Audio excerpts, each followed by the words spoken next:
ছোট্ট একটি ঘটনা পড়ছি। আসসালামু আলাইকুম। হযরত হাসান ইবনে আবু সিনান একজনের নাম। তার যখন মৃত্যুর সময় ঘনিয়ে এলো, তখন তাকে জিজ্ঞাসা করা হলো তার অনুভূতির কথা। তাকে প্রশ্ন করা হলো। জবাবে তিনি বললেন, "যদি জাহান্নাম থেকে মুক্তি পাই তবে তো ভালো। আর না হয় আমার চেয়ে দুর্ভাগা আর কেউ নাই।"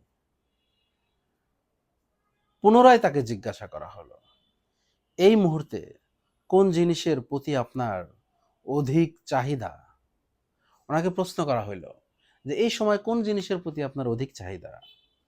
হাসান ইবনে আবু সিনান বললেন, একটি দীর্ঘ রাত, মানে একটি দীর্ঘ রাত, বড় রাত আর কি, যার পুরোটাই নামাজে কাটিয়ে দেব।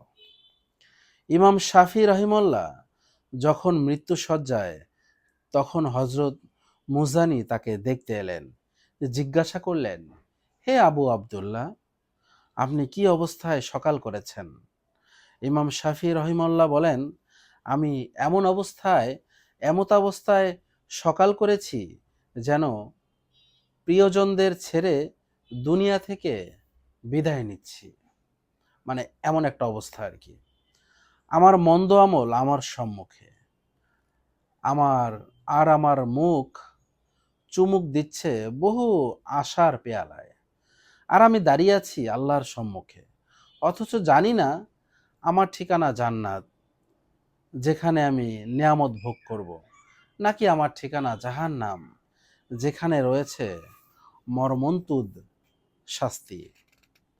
হে আল্লাহর বান্দা, লেখক বলছেন আমাদেরকে উদ্দেশ্য করে, হে আল্লাহর বান্দা, জেনে রাখো সকল আশা একদিন গুটিয়ে যাবে, সমস্ত ধন সম্পদ বিলীন হয়ে যাবে, মাটির নিচে পচে যাবে তোমার সুন্দর দেহ, দিন রাত্রি আবর্তিত হবে নতুন নিয়মে, প্রত্যেক দূরবর্তী নিকটবর্তী হবে, ঘনিয়ে আসবে সকল প্রতিশ্রুতি পূরণের দিন।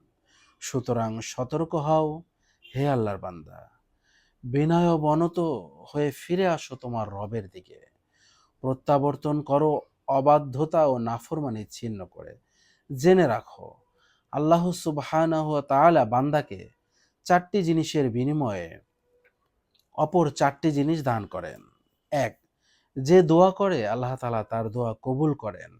এরশাদ হয়েছে, তোমরা আমাকে ডাকো, আমি তোমাদের ডাকে সাড়া দেব। দুই, যে ক্ষমা প্রার্থনা করে আল্লাহ তাআলা তাকে ক্ষমা করে দেন। সুবহানাল্লাহ। এরশাদ হয়েছে, নিশ্চয় আল্লাহ ক্ষমাশীল। তিন, যে শুকরিয়া আদায় করে আল্লাহ তাআলা তার নিয়ামতকে আরো বাড়িয়ে দেন। এরশাদ হয়েছে, যদি তোমরা শুকরিয়া জ্ঞাপন করো তাহলে আমি তোমাদেরকে বাড়িয়ে দেব।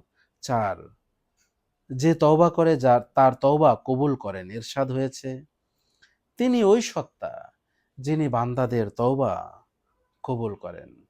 আসুন না আমরা এই চারটা আমল বেশি বেশি করি। আল্লাহ তাআলা আমাদেরকে তৌফিক দিক।